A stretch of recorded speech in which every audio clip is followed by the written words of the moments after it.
Ghanaians that we don't have to wait for the IMF, for the World Bank. We have what it takes to rescue ourselves from this morass. And that's what he did.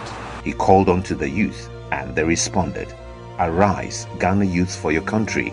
The nation demands your devotion. We are all involved in building our motherland.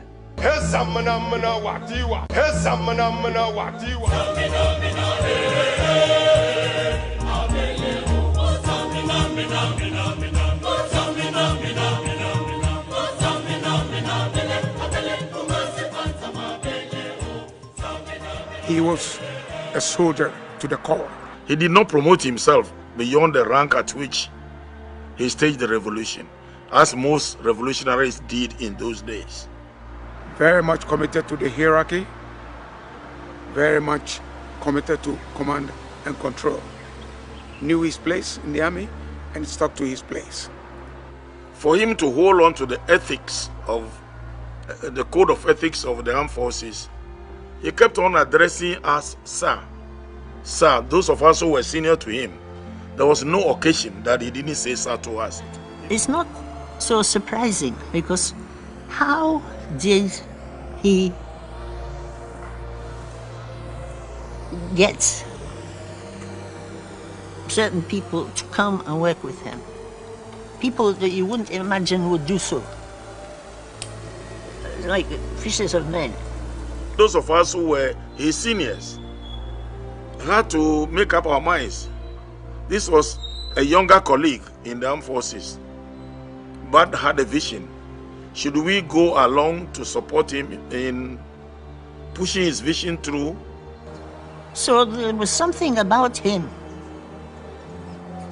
which you could recognize, so you wouldn't question what he said. So all these eminent people who came and joined, that was why they came. That's why I wasn't frightened.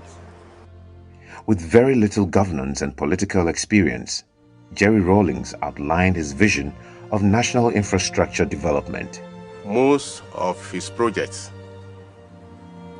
during his tenure of office were focused in the rural areas and the underprivileged areas of Ghana. Agriculture was identified as a pillar.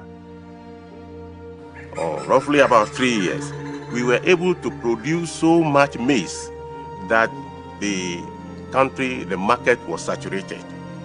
By 1985, we actually, from a hunger country, were able to export maize, not in peanuts, but shiploads to Angola under the World Food Program. Health as a top priority, road and electricity as absolute necessities. Who would have believed that remote areas of this country would have been connected to the national grid? It happened. A bold attempt at economic recovery was put in motion. The protection of children and the vulnerable in Ghana received an unprecedented boost under Jerry Rawlings and the PNDC. The 31st December Women's Movement, led by the then First Lady, Nana Konadu Rawlings, provided groundbreaking opportunities for the empowerment of women. He had respect for women, and quite frankly, I'm not surprised that he went out of his way to empower women. Because he had then ratified the Convention on the Rights of the Child, one of the first presidents to have ratified the convention. And therefore, we went on to develop the Child Cannot Wait policy. And then after the Child Cannot Wait policy, then we decided to do the Children's Act. For the moment, the problems are so grave, and upsetting, that if we don't say anything and we don't seem to be doing anything, then it's as if we don't care about the problems of this continent. But we must be committed to our own problems before somebody else can come and help you. It's like having a household being torn apart. The people in the household are not doing anything about it. They're expecting somebody from outside to come and help.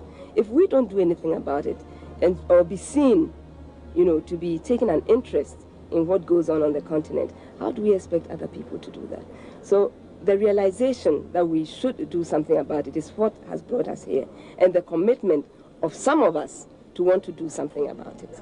He had a very close relationship with his mother, and his mother was a very strong woman. And I don't think I'd be wrong in saying that he recognized similar traits in